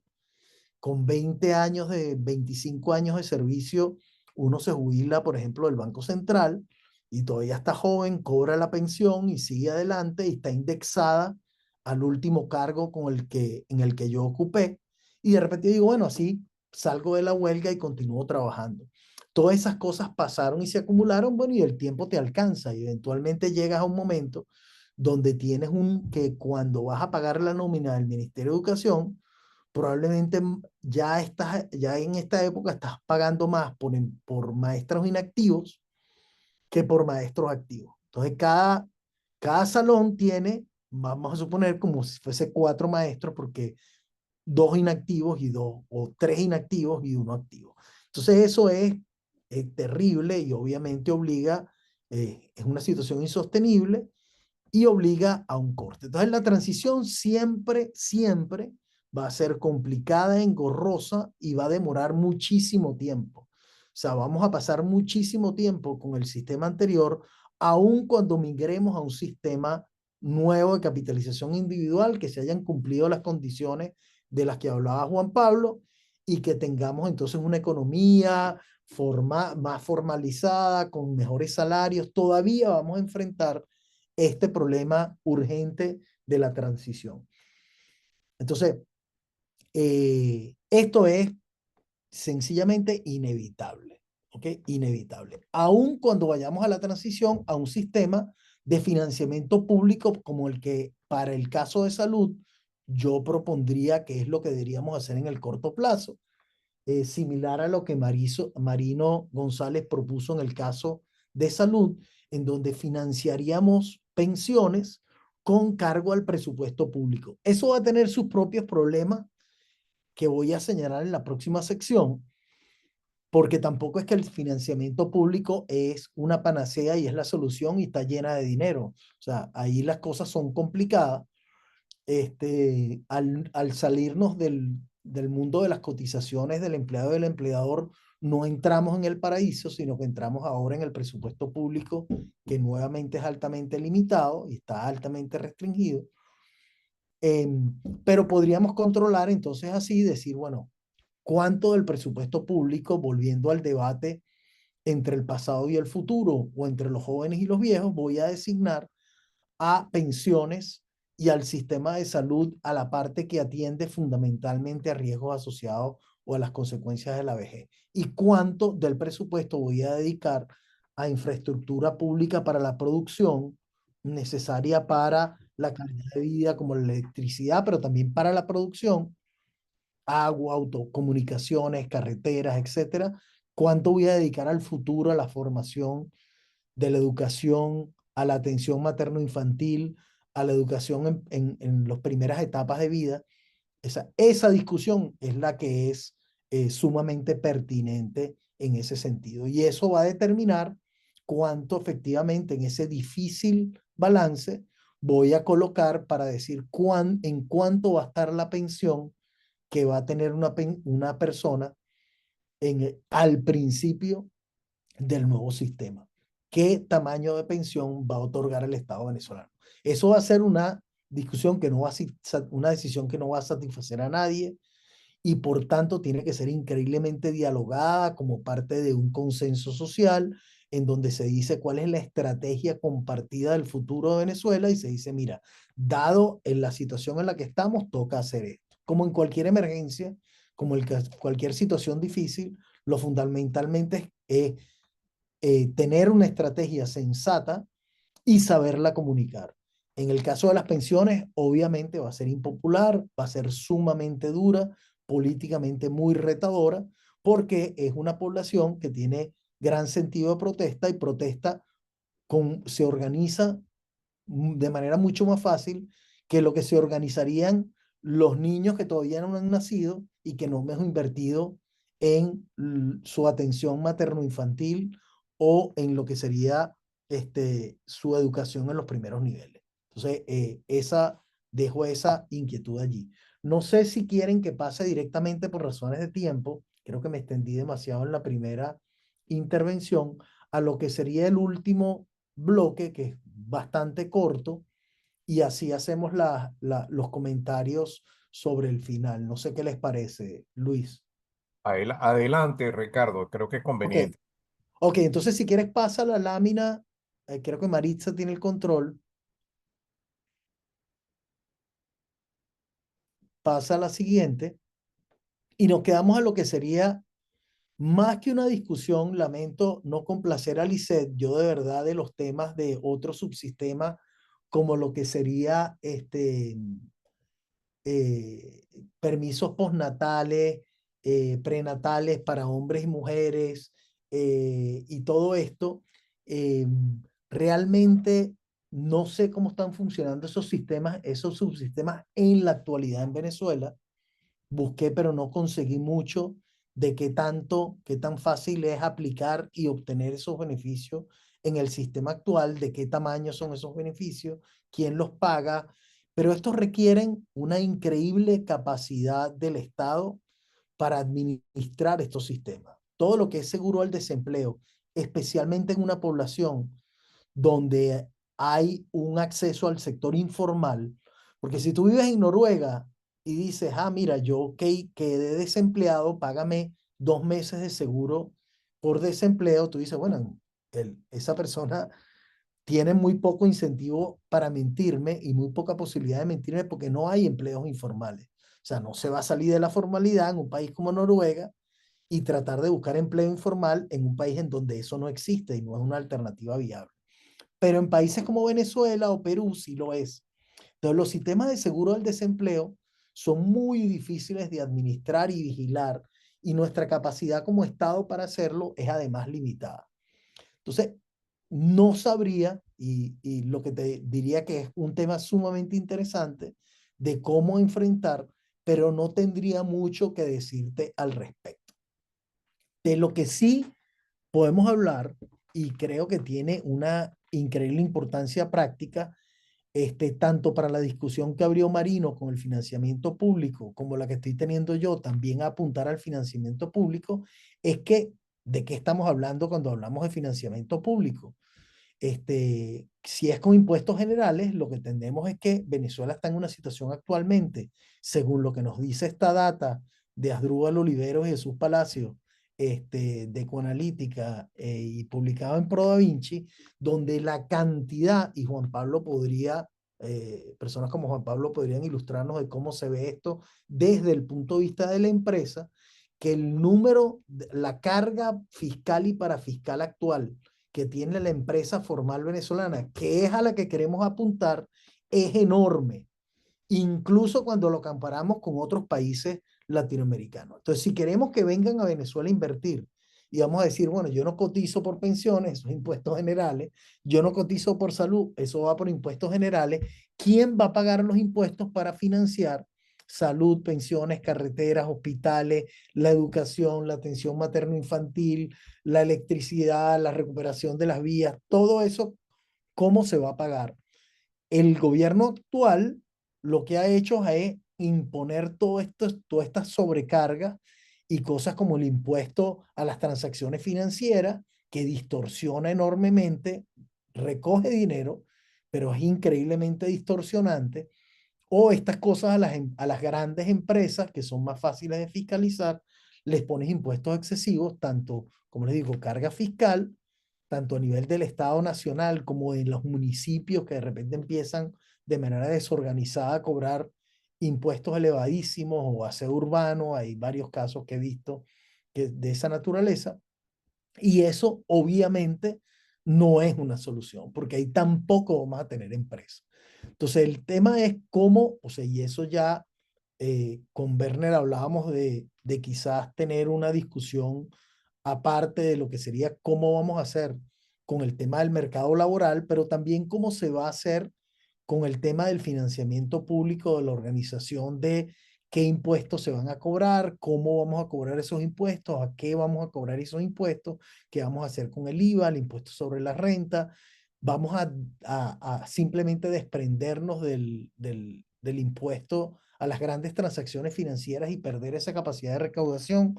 ¿Cómo pagamos entonces los sueldos, los gastos? O sea, es una discusión increíblemente difícil dado el colapso de la renta petrolera a la cual estábamos acostumbrados. Entonces, en la medida en que no recuperemos esas otras fuentes de ingreso y la economía venezolana no se recupere en su volumen, vamos a estar como forzados quizás, o por lo menos entiendo, si bien no comparto la racionalidad del gobierno de irse por el tema de la tasa, es porque dice, mira, el tamaño de la economía venezolana no se va a recuperar, no vamos a recuperar la producción petrolera, entonces vamos a sobrefiscalizar, sobretasar a las empresas que ya existen. Entonces con eso básicamente estás acabando con cualquier posibilidad de recuperación producto de la trampa en la que te encuentras. Pero es importante reconocer, a mi modo de ver, que estamos en una trampa fiscal en la cual el Estado no tiene suficiente para cubrir los gastos que tiene, porque la economía es muy pequeña, porque sus principales sectores generadores de ingresos, fundamentalmente el petróleo, colapsó como generador de ingresos, y en esa economía pequeña no tiene la base impositiva es muy pequeña, entonces tengo que irme hacia tasas extraordinarias para compensar por la caída de la base.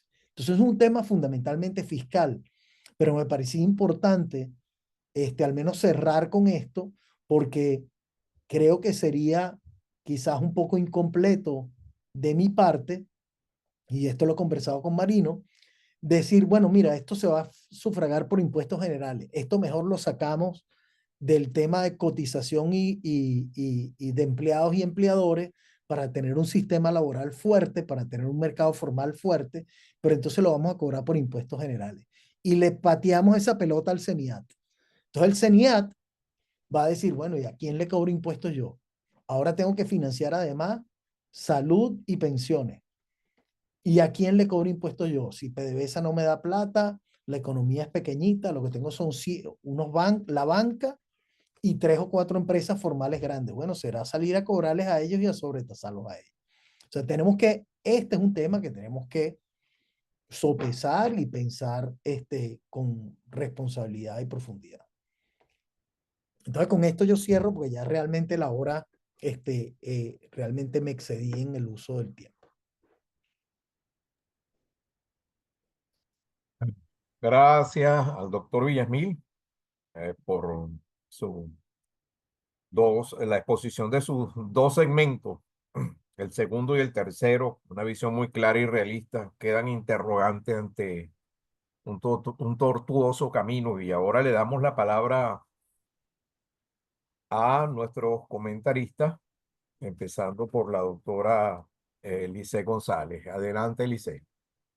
Bueno, muchísimas gracias. Sí, yo creo que esta última parte de la presentación da como en el clavo de un nudo central que tenemos. Por una parte, una economía que es muy pequeña, pero con unos trabajadores que ganan miseria, no hay demanda para comprar nada que se produzca, entonces también la pobreza y la desigualdad son un freno a que la economía pueda crecer, pero al mismo tiempo, ¿con qué financia los beneficios si no hay como, digamos, una base impositiva que permita financiar el gasto público en un escenario donde el petróleo ya no nos puede seguir financiando como antes?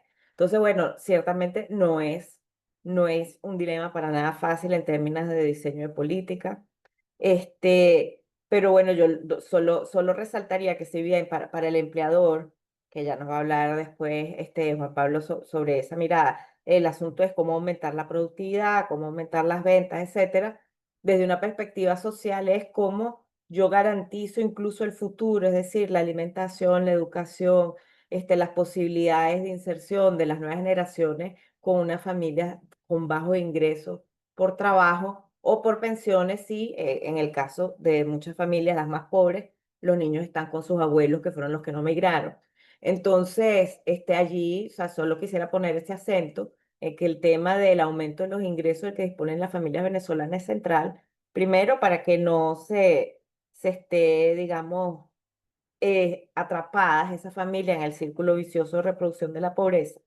Y también porque, bueno, si en un mercado interno a quién venderle, ¿cómo puede también crecer la economía o aumentar la inversión de las empresas? O sea, y eso lo ve uno mucho en Caracas, o sea, montones de tiendas bellísimas y restaurantes bellísimos vacíos, porque ¿quién puede ir? O sea, entonces allí digamos que no es solo un tema de solidaridad con los que están peor, etcétera, sino que es incluso un desafío económico que cómo se puede crecer si no hay mercado interno, ¿no? Entonces yo creo que en todo este tema de pensar en lo fiscal, en la seguridad social, e incluso definir estrategias para el salario mínimo o cambiar las leyes del trabajo o todas las reformas que seguramente serían necesarias, este tema del ingreso tiene que ser central, porque si las familias no pueden acceder a las necesidades más básicas, pues no solo es pobreza para hoy, sino también pobreza para mañana. Muchas gracias. Gracias a la doctora González, muy clara sus comentarios. Ahora le damos la palabra al ingeniero Juan Pablo Olalquiaga para finalizar. Adelante, ingeniero. Bueno, fíjate que culminamos siempre regresando a qué es lo que tenemos que enfocar primero, si la creación de dinero o es la distribución del dinero, ¿no? Creo que independientemente de que tú tengas estabilidad de moneda, lo cual yo dije que en un principio me parece que es uno de los factores fundamentales que tenemos que repensar en Venezuela. Tenemos que repensar cómo darle estabilidad al tejido que sostiene la economía, que es el tejido político, ¿no?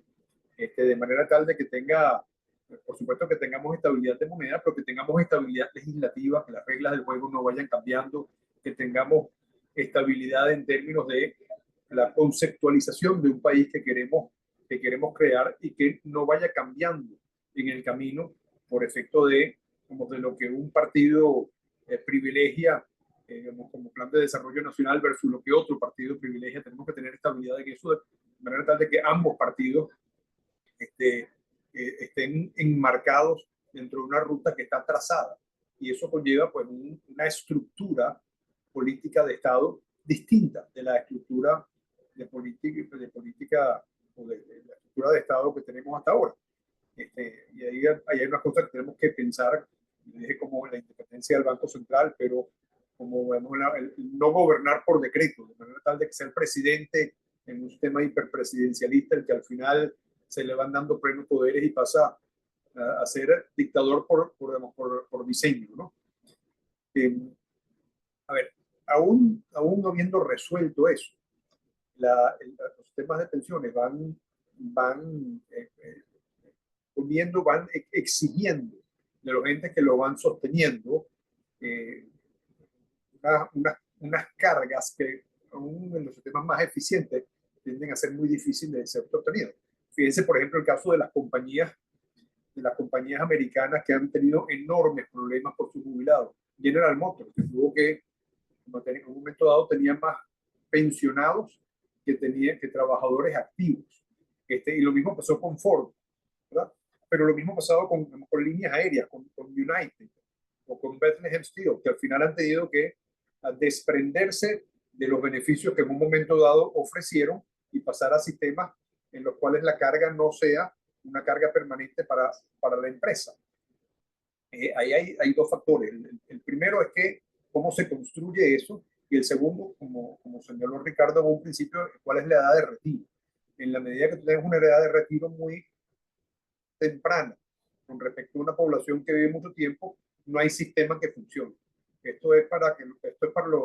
Cualquier sistema de pensiones es para los últimos años, pero la conceptualización tiene que ser la de un ser humano que a lo largo de la gran mayoría de su vida está trabajando, ¿no? Si nos vamos a que vamos a tener que sostener a unas personas a lo largo de una porción importante de su vida, independientemente de que sea con pensiones o con impuestos generales, bueno, simplemente los números al final no van a terminar dando, como no terminan dando en gran parte de las economías del mundo, ¿no? En Venezuela ya, como señalaba Ricardo, el ahogo tributario del cual padecen las empresas en este momento es extraordinario, ¿verdad? Y es extraordinario principalmente porque trata de sobresacársele a un grupito demasiado chiquito de empresas, que es lo que va quedando en la Venezuela actual. Sin entender que si lo que tú pretendes es recaudar más internamente, pues lo que tienes que hacer es crecer la economía para tener una base sobre la cual vas tributando que sea sustancialmente más amplia, ¿no? Y tú no requieres un gran país para eso, ¿verdad? En un país bien planificado, tú puedes tener un balance entre tributación y actividad económica que funcione, ¿no? En la medida en que te excedas y vas teniendo muchos más beneficios que van pechando las empresas, bueno, al final las empresas se van quedando siendo poco competitivas. Y nuevamente ahí tenemos el caso, digamos, de Estados Unidos, en el cual los trabajadores gozan de unos beneficios importantes y la pérdida de competitividad que tuvieron contra China en este dilema que tenemos ahora que se está resolviendo, digamos, de forma equivocada a través de los aranceles, ¿no? Creo que lo que debemos rescatar de este foro, que me parece que es un foro muy importante a los fines de la planificación del país que tenemos, es que tenemos que enfocarnos en ver cómo hacer crecer la economía de manera estable, de manera planificada, para que esa economía que podamos hacer crecer después pueda tener la potencia suficiente como para poder sostener a los ciudadanos, independientemente de que trabajen para el sector privado o para el sector público, como con una abundancia de recursos que provienen del hecho mismo de que hay suficiente actividad económica.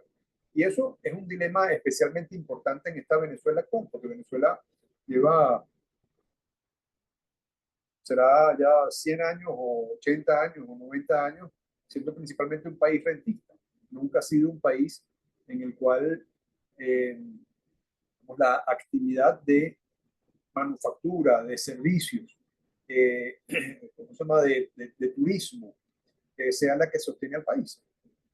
Por lo tanto, nunca hemos tenido una balanza comercial. Cuando tú restas el petróleo, una balanza comercial que permita compensar importaciones con exportaciones. Entonces, ¿cómo llegamos a tener un país en el cual, y especialmente ante esta época en la cual el futuro del petróleo está cada vez más en entredicho, cómo construimos una economía como que tenga unos balances en términos de su sostenibilidad comercial internacional que permita ese crecimiento como para que tengamos el sostén que permita después pensar en jubilaciones, ¿no? Y sin duda, eso pasa por el primer dilema que señaló también Ricardo, de pensamos en los fondos los pensamos hacia atrás con las personas que ya trabajaron, lo cual sin duda que tiene una razonabilidad enorme, o lo pensamos hacia adelante en términos de educación, porque es la educación la fuente a través de la cual vamos a conseguir el crecimiento de la economía de futuro. Creo que me quedo con más preguntas que respuestas, como me imagino que nos quedamos todos, pero esto es parte de la creación de una cosa compleja como sería el país de futuro que queremos construir. Muchas gracias. Gracias, el ingeniero Larquiaga. Bueno, ahora vamos a dar lectura a los comentarios y preguntas, ¿no? Nuevamente se les recuerda que está abierto el chat pues, para su participación a los presentes. María Rosalía Chávez indica, el Ministerio de Relaciones Exteriores tuvo la ley que regulaba las jubilaciones de los funcionarios en atención a sus sueldos en el servicio interno y en el externo. La ley fue eliminada. Freddy Lucena. Hay varios elementos que están planteados que deben ser considerados. En primer lugar, el trabajo surge como una necesidad del hombre para vivir y de él se genera la riqueza.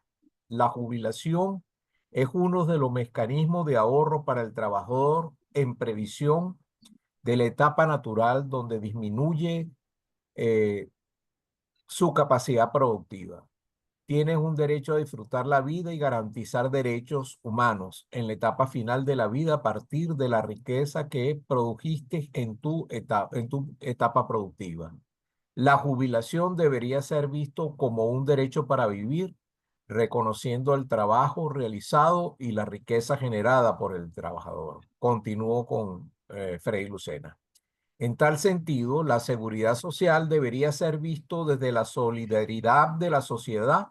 En las actuales circunstancias, los sacrificios no han sido los mismos. El trabajador ha sacrificado más y durante más tiempo. Hoy sacrifica su salario porque es bueno precisar que lo señalado en el ingreso público y privado no es salario, es ingreso, y hoy el Instituto Venezolano de los Seguros Sociales prácticamente no recibe ingresos por recaudación, porque el salario de donde se hace el descuento es hoy 130 bolívares. El empresario no se perjudica, pero el trabajador día a día no tiene, por ejemplo, servicio médico a través del Seguro Social. Después viene una pregunta de alguien identificado como Motorola Moto G5G. Él pregunta, ¿cómo aplicar en una transición el artículo 91 de la Constitución, el cual reza, la República Bolivariana de Venezuela establece que todo trabajador tiene derecho a un salario suficiente que le permita vivir con dignidad y cubrir las necesidades básicas, materiales, sociales e intelectuales de sí mismo y de su familia? Bueno, hasta el momento esos son los planteamientos que han ocurrido y las preguntas. Pues adelante. ¿Quién responde? No, bueno, voy a hacer algunos comentarios generales con respecto a el tema de María Rosalía de las pensiones del Sí, dígame. Ministerio de Relaciones Exteriores. Nuevamente está todo este tema de hacer una auditoría de todos estos sistemas complementarios al del venezolano de los seguros sociales, que nuevamente tiene esa historia de que en la medida que la pensión del Instituto Venezolano de los Seguros Sociales se la empezó a comer la inflación y el sistema empezó a deteriorarse, surgió toda esta iniciativa por parte de los distintos organismos autónomos del sector público y los ministerios de conformar su propio sistema por el reclamo de los trabajadores que estaban en su nómina. Y eso se hizo de manera desordenada, con muy poco criterio, porque no había una superintendencia que vigilara EPA. Tú no puedes prometer que todo el mundo se va a jubilar y eso va a ser con cargo al presupuesto público y indexado al último salario, y con eso tú sales del problema laboral que tienes ahorita y tus trabajadores están contentos. Eso no lo puedes hacer. Entonces, esa ausencia de la capacidad del Estado para controlar el surgimiento de todos estos sistemas fue viable por algún tiempo, mientras el petróleo podía compensar por todos esos excesos, pero obviamente ya no lo es. Entonces, eventualmente lo que genera es frustración, y lo mismo que refleja Freddy, también el mismo sistema de seguridad social. Obviamente, con lo que paga una pensión, difícilmente se puede vivir, probablemente un par de días, si acaso, mucho menos un mes. Y además tienes la carencia del sistema de salud de las que hablaba Marino en la semana pasada. O sea, obviamente la situación es increíblemente preocupante. Ahora, la pregunta que hace de aplicar el artículo 91 de la Constitución, yo al final cuando ponía el tema de los derechos, decía que es que el tema de la Constitución es increíblemente problemático porque refleja una mentalidad, como decía Juan Pablo, rentista, una mentalidad de derechos. O sea, yo tengo derecho a una pensión, tengo derecho a un trabajo. Si vas 2 artículos más abajo, dice tengo derecho a una vivienda. Si vas 3 artículos más abajo, tienes derecho a la salud y a la no sé cuánto. Y dice, bueno, ¿y quién paga eso? O sea, ¿dónde están? O sea, ¿cómo se financia eso? Entonces, toda esa filosofía general, esa cultura asociada a los derechos, y yo como venezolano tengo derecho a una vivienda y nos aglomeramos en una cuadra, trancamos el tráfico y me tienen que dar mi casa. Y no solamente mi casa, sino como una vez yo vi, una señora decía, no, y con la nevera y con o sea, entonces ese tipo de cosas, obviamente son insostenibles y por eso hablaba de un debate social, de aterrizar en la realidad venezolana que enfrentamos hoy y que vamos a enfrentar en lo sucesivo, porque no podemos pensar que, bueno, porque viene un nuevo candidato y lo endiosamos y creemos que va a ser la gran solución de todos los problemas y mágicamente nos va a regresar al paraíso que perdimos en los años 70. Entonces eso, o sea, esa mentalidad, creo que tenemos que entender que ya ese mundo no es posible y que lo que vamos a construir tenemos que construirlo nosotros, no va a ser construido para nosotros, sino que tenemos que construirlo nosotros. Y va a ser difícil, va a ser duro. O sea, no puedo agregar mucho más.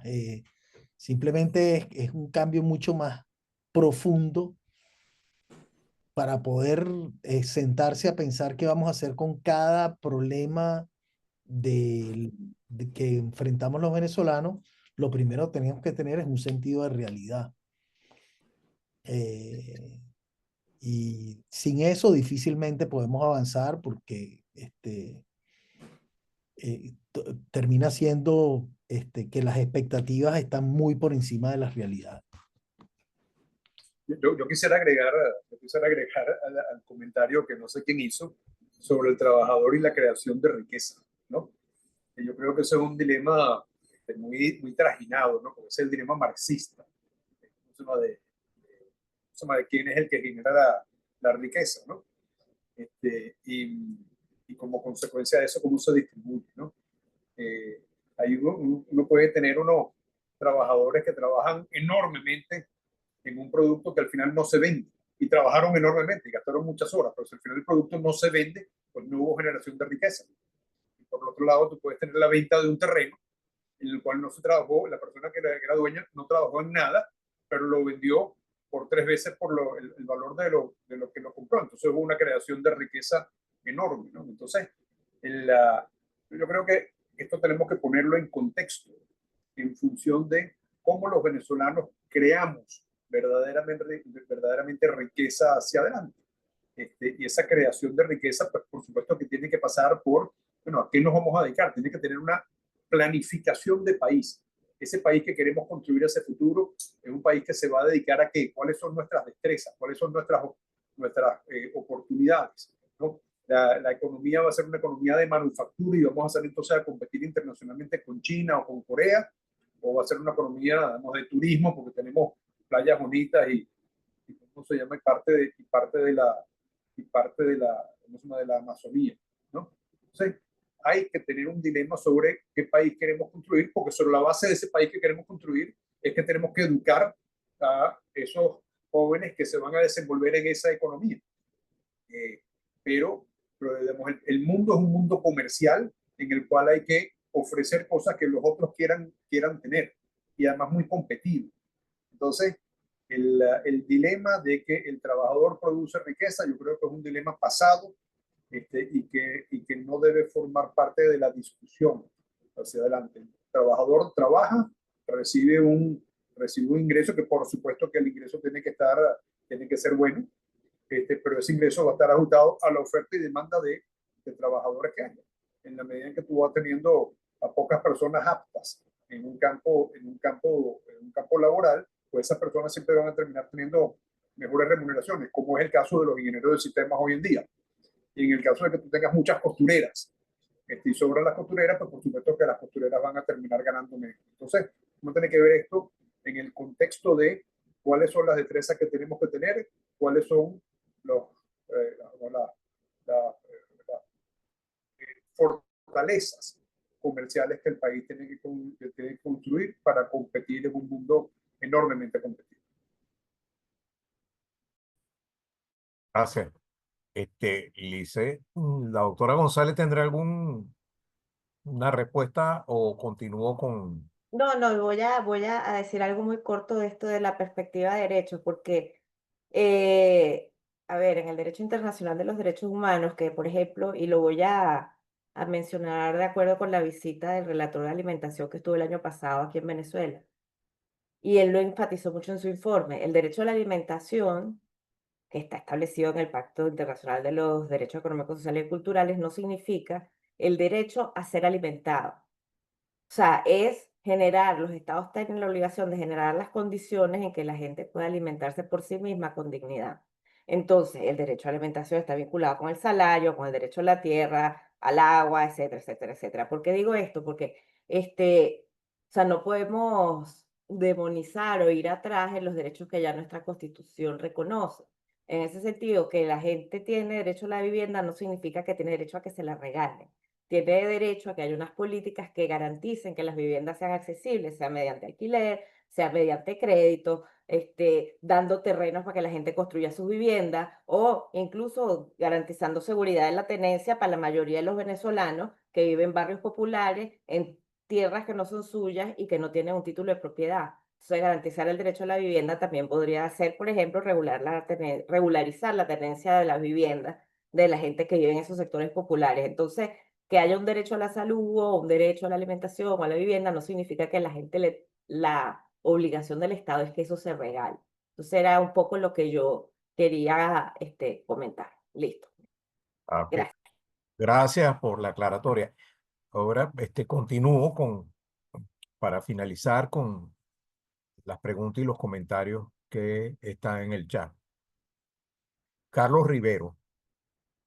Para la población mayor con pensiones devaluadas, ¿es posible pensar en incentivos fiscales o similares que vinculen remesas y un sistema de ingresos mínimo vital con duración limitada a una expectativa de vida promedio?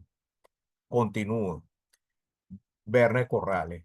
En respuesta a Juan Pablo Olalquiaga, quien insiste con razón en la necesidad de generar riqueza, la propuesta del nuevo estilo de desarrollo contempla estrategias y políticas en diversos ámbitos, entre los cuales están varias que confluyen en en el, en el crecimiento económico, con estabilidad, con inclusión social y con sostenibilidad ambiental. Este foro, varios que han sido hechos antes y no menos de 6, que serán hechos desde hoy hasta septiembre de 2025, tratan estrategias específicas, pero todas están interconectadas.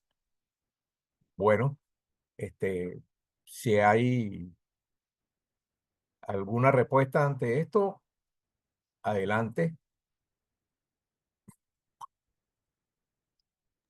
Bueno, creo que no, bueno, si es así, si no tienen ningún, vamos a proceder, digamos, al cierre, No, no, dando... si quería, perdón, contestarle brevemente a Carlos, con Werner.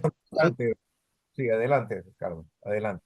Sí, con Werner estoy totalmente de acuerdo. Hay un tema que yo creo que todos podemos coincidir, que hay un tema de generación de riqueza, que la economía venezolana ahorita es diminuta y lo primero que tiene que hacer es crecer.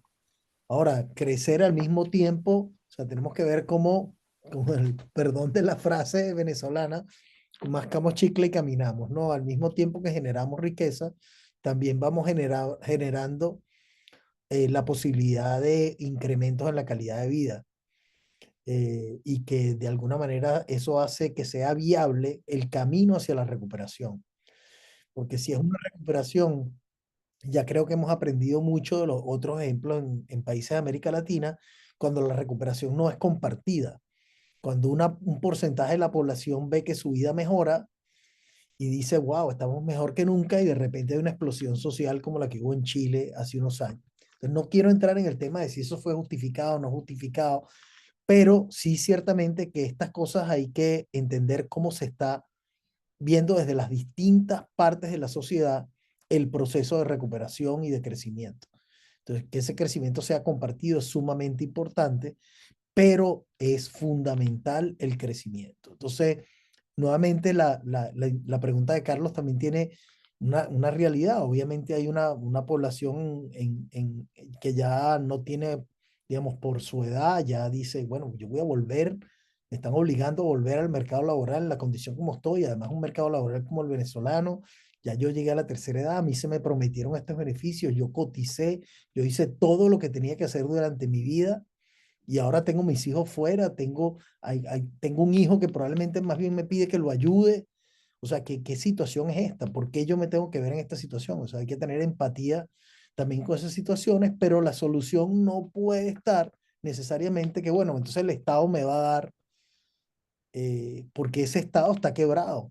Y el Estado somos todos, que yo creo que también hay no sé si es cultural, Werner ha trabajado en esto mucho más que yo, este sistema de que el Estado es como otra cosa. El Estado es como que está en otra galaxia.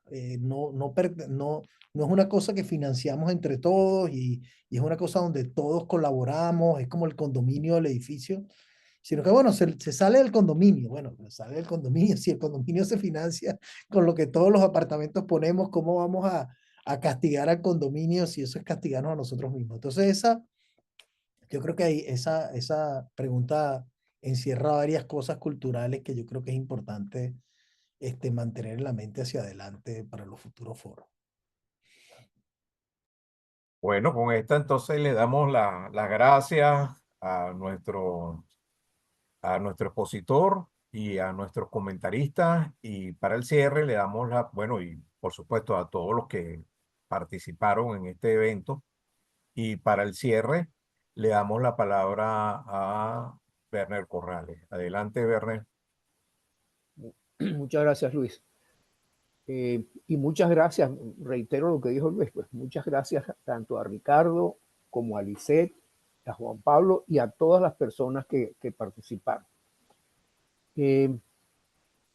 Voy a usar 3 o 4 minutos tratando de compartir con ustedes, por una parte, el hecho de que me complace que haya mucha gente, no solamente miembros del Grupo Orinoco, que haya mucha gente que participa en estos foros y que está no solamente participando, está interesada en pensar más allá de la sustitución de este régimen.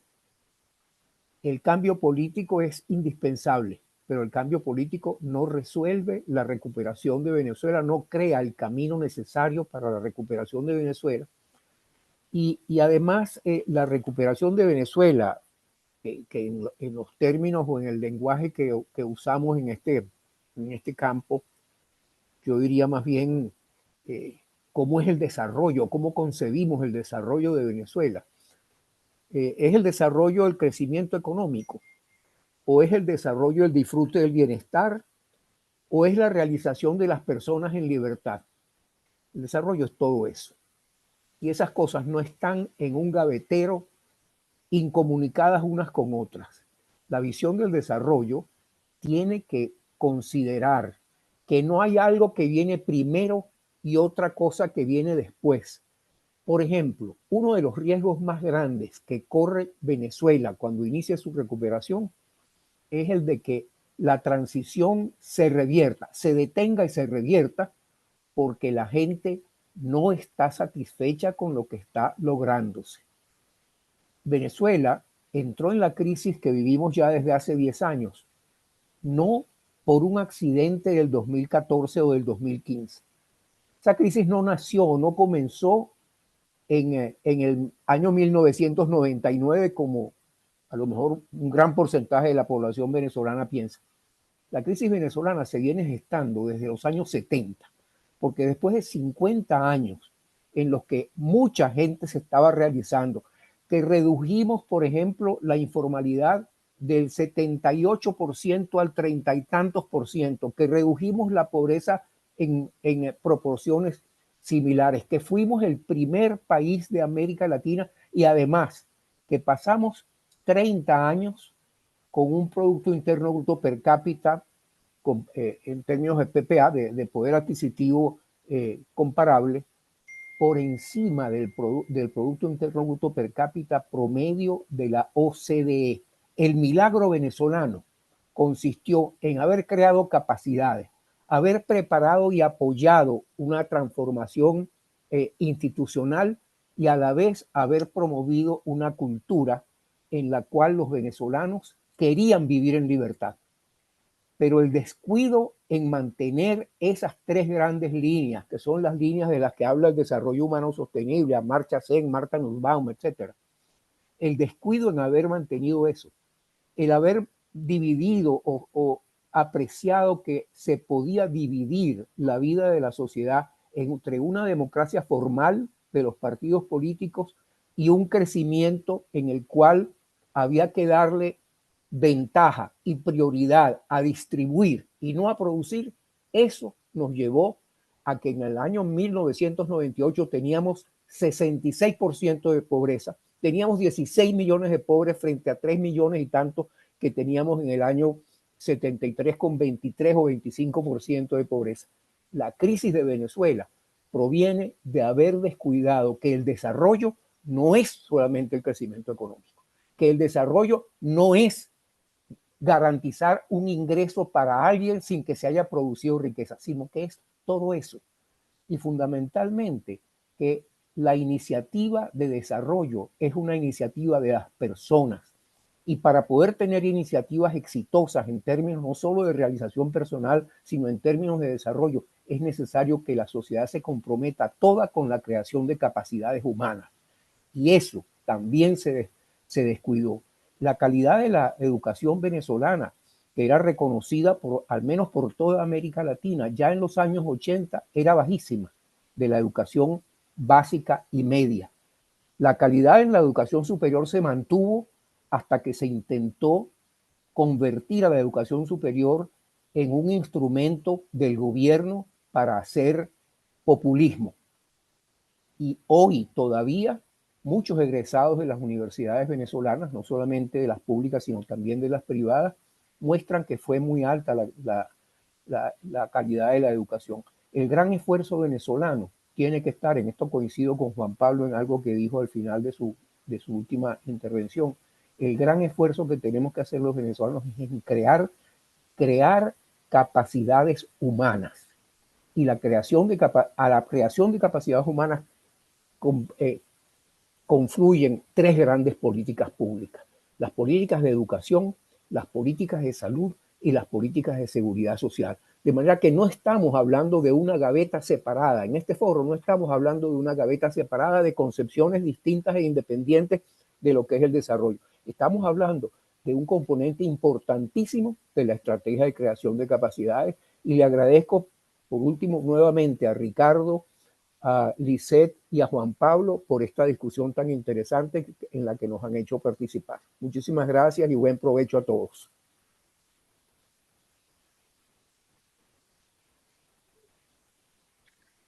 Gracias. Hasta el próximo foro, entonces. Buen provecho.